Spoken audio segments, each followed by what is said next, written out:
நேற்று கரூர்ல நடந்த இந்த பெரிய துன்பியல் சம்பவம் நம்ம மனசுல வந்து பெரும் சோகத்தை உருவாக்குறது ஒரு பெரிய ஆத்திரத்தை தாங்க வந்து உருவாச்சு. அரசாங்கத்தின் மேலேயோ காவல்துறை மேலேயோ இல்ல டிவிகே மேலேயோ அதெல்லாம் வந்து தாண்டி சொசைட்டி இன் ஜெனரல். நேற்று ஒருத்தர் கூட்டத்துக்கு வந்திருந்தவர், ஒரு இளஞ்சோடி கை குழந்தையோட வந்திருக்காங்க. ஏன் அப்படின்னு கேட்டீங்கன்னா, அந்த கை குழந்தைக்கு விஜய் வந்து பேர் வைக்கணுமா. இது விஜய் மேல நான் தப்பு சொல்லவே மாட்டேன். அந்த கை குழந்தைக்கு அப்பா அம்மா நீங்க இருக்கீங்க, தாத்தா பாட்டி இருப்பாங்க, மாமா அத்தைங்க இருப்பாங்க, இல்ல பாட்டி பூட்டனுங்க இருப்பாங்க. அவங்க எல்லாம் வைக்க முடியாத பேர் வந்து விஜய் வச்சிருவாரா? சொல்லுங்க பாக்கலாம். உங்களுக்கு விஜய் பிடிக்கணும் அவ்வளோ, நீங்க படத்தை தேட்டர்ல போய் பாருங்க. இல்ல அதையும் தாண்டி ஒரு ஓட்டு போட்டோம்னா போடுங்க. இல்ல ஒரு பேச்சை கேட்கணும்னு டிவில கேளுங்க. இல்ல நேர்ல தான் போய் கேட்கணும்னா குழந்தைய வீட்டுல விட்டு போய் கேளுங்க. அவ்வளவு கூட்டத்துல சிக்கிட்டீங்கன்னா நீங்க வந்து தப்பிச்சு வந்துடலாம்.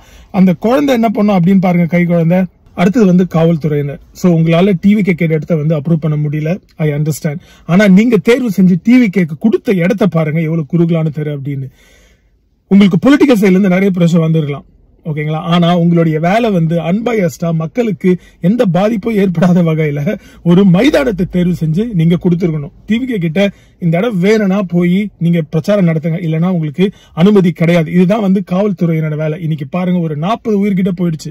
ஒரு உயிரை நம்மளால திருப்பி கொண்டு வர முடியுமா? இல்ல தனி மனிதனால ஒரு உயிரை உருவாக்க முடியுமா? சொல்லுங்க பார்க்கலாம். யார் வந்து பதில் சொல்றது? இன்னைக்கு வந்து பிளேம் கேம் போயிட்டு இருக்கு.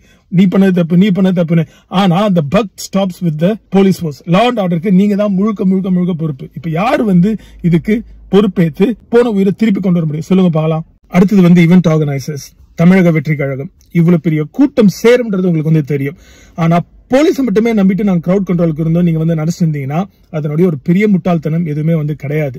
உங்களுடைய நிர்வாகிகள் என்ன பண்ணிட்டு இருந்தாங்க அந்த கிரௌட கண்ட்ரோல் பண்றதுக்கு? சரி, அதை விடுங்க. இவ்வளவு பெரிய சம்பவம் வந்து நடந்து போச்சு. அதுக்கப்புறம் உங்களுடைய நிர்வாகிகள் வந்து என்ன பண்ணாங்க சொல்லுங்க. யார் வந்து இதுக்கு பதில் சொல்றது? அடுத்தது நம்ம மக்களுடைய சிவிக் சென்ஸுங்க.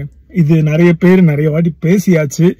இதுவும் வந்து அதுல அடங்கும். இன்னைக்கு நம்ம தெருவில் எடுத்துக்கிட்டீங்கன்னா வச்சுக்கோங்களேன், ரோட்ல வண்டியில போறதுல இருந்து, சினிமா தியேட்டர்ல டிக்கெட் வாங்குறதுல இருந்து, கோயிலுக்கு போய் சாமி கும்பிடுற வரைக்கும் ஒரு இன்ச்சு இடம் வந்து மத்தவங்களுக்கு கொடுக்கூடாது. அறிவார்ந்த தமிழ் சமூகம் அப்படின்றோம்.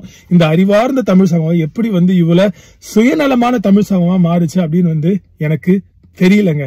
மனித உயிர் மேல எந்த அக்கறையுமே வந்து கிடையாது. ஏன் 140 கோடி பேர் இருக்கும் நம்ம இந்தியால அப்படின்ற எண்ணமா தெரியல.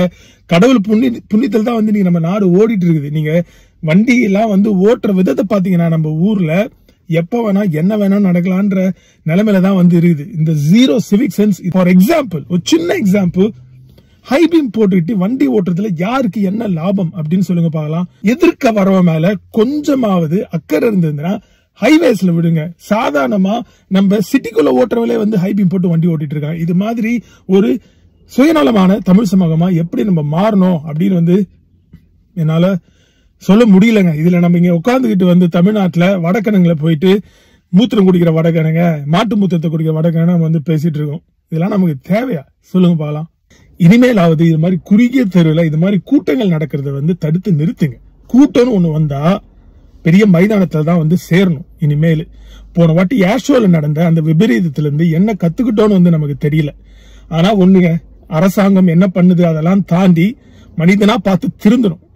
அது வரைக்கும் இது மாதிரி பிரச்சனைகளை வந்து நம்மளுடைய நாட்டுல ஒழிக்க முடியாது.